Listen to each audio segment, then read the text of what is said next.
২০২৫ সাল একটি ছাত্র সংগঠনের জন্য এক কথায় বলতে গেলে এক ঐতিহাসিক বছর। কিভাবে তারা একের পর এক নির্বাচনে এমন অভাবনীয় সাফল্য পেল, আজকে আমরা একটা বিশেষ দলিলের পাতা উল্টে দেখব আর সেই স্বর্ণযুগের পেছনের গল্পটা বোঝার চেষ্টা করব। আচ্ছা, তাহলে দেখে নেওয়া যাক আজকে আমরা কি কি বিষয় নিয়ে কথা বলতে যাচ্ছি। প্রথমে আমরা মূল দাবিটা নিয়ে কথা বলবো, মানে এই স্বর্ণযুগ ব্যাপারটা কি। এরপর আমরা দেখব চারটি বড় বড় বিশ্ববিদ্যালয়ে তাদের সেই নিরঙ্কুশ জয়ের পরিসংখ্যান। তারপর জানব এই বিজয়ের স্থপতি হিসেবে কাকে দেখানো হচ্ছে, সেই নেতার প্রোফাইলটাও একটু ঘেটে দেখব আমরা।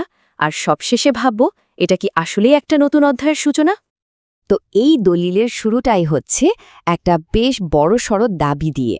এখানে বলা হচ্ছে যে ছাত্র সংগঠন ইসলামী ছাত্র শিবির ২০২৫ সালে একটা স্বর্ণযুগ অর্জন করেছে। কিন্তু প্রশ্ন হল, স্বর্ণযুগ বলতে ঠিক কি বোঝানো হচ্ছে এখানে? দলিলটা বলছে এটা এমন একটা সাফল্য যা এর আগে দেখাই যায়নি, যা সংগঠনটির প্রায় ৪৮ বছরের ইতিহাসে একটা নতুন দিগন্ত খুলে দিয়েছে। তো চলুন এখন সরাসরি সেই ডেটার দিকে তাকানো যাক, যা দিয়ে এই স্বর্ণযুগের দাবিটাকে দাঁড় করানো হয়েছে। এখানে সবচেয়ে লক্ষ্য করার মতো বিষয় হল এই বিজয়গুলো কত কম সময়ের ব্যবধানে এসেছে। ৯ সেপ্টেম্বর ঢাকা বিশ্ববিদ্যালয়, ঠিক দুদিন পর ১১ সেপ্টেম্বর জাহাঙ্গীরনগর, আবার পরের মাসেই ১৫ অক্টোবর চট্টগ্রাম, আর তার ঠিক পরদিনই ১৬ অক্টোবর রাজশাহী বিশ্ববিদ্যালয়। মানে একটা ঝড়ের মতো ব্যাপার। এই টেবিলটা দেখলেই কিন্তু বিজয়ের বিশালতাটা স্পষ্ট হয়ে যায়। শুধু সংখ্যাগুলো একবার দেখুন। ঢাকা বিশ্ববিদ্যালয়ে ২৮টা সিটের মধ্যে ২৩টা, জাহাঙ্গীরনগরে ২৫টার মধ্যে ২০টা, চট্টগ্রামে তো প্রায় সবই, মানে ২৬টার মধ্যে ২৪টা, আর রাজশাহীতে ২৪টার মধ্যে ২০টা। সংখ্যাগুলোই বলে দিচ্ছে ব্যবধানটা কতটা বড় ছিল। এত বড় সাফল্যের পর খুব স্বাভাবিকভাবেই একটা প্রশ্ন আসে, তাই না? এই অর্জনের পেছনের কারিগরকে? দলিলটি এই কৃতিত্বটা কাকে দিচ্ছে? দলিলটি বলছে এই পুরো সাফল্যের কৃতিত্ব দেয়া হয়েছে সংগঠনটির তৎকালীন কেন্দ্রীয় সভাপতি জাহিদুল ইসলামকে। তার নেতৃত্বকেই মূল কারণ হিসেবে দেখানো হচ্ছে। কিন্তু কেন তাকে এই কৃতিত্ব দেয়া হচ্ছে?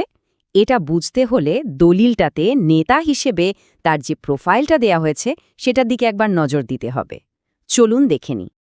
এখানে তার সাংগঠনিক অভিজ্ঞতা একটা লম্বা তালিকা তুলে ধরা হয়েছে, মানে একেবারে তৃণমূল থেকে শুরু করে কেন্দ্রীয় পর্যায় পর্যন্ত তার কাজের একটা চিত্র দেওয়া হয়েছে। কেন্দ্রীয় সেক্রেটারি জেনারেলের মতো গুরুত্বপূর্ণ পদের পাশাপাশি তিনি নারায়ণগঞ্জ মহানগর বা জগন্নাথ বিশ্ববিদ্যালয়ের সভাপতির দায়িত্বও পালন করেছেন। অর্থাৎ বোঝাই যাচ্ছে তিনি সংগঠনের কাঠামোতে কতটা গভীরভাবে যুক্ত ছিলেন। শুধু অভিজ্ঞতাই নয়, তার নেতৃত্ব আর কথা বলার ধরন নিয়েও দলিলটিতে বেশ ইন্টারেস্টিং একটা বর্ণনা আছে। যেমন বলা হয়েছে তার বক্তব্য নাকি ছিল শালীন, যুক্তিনির্ভর এবং গভীর মেধার পরিচায়ক। তো এই সব কিছুর পর, মানে এই বিজয়, এই নেতৃত্ব, এগুলো মিলিয়ে দলিলটি শেষ পর্যন্ত কি বলতে চাইছে? এই ঘটনাগুলোর দীর্ঘমেয়াদী তাৎপর্যটা কি? দলিলটির উপসংহারটা বেশ স্পষ্ট।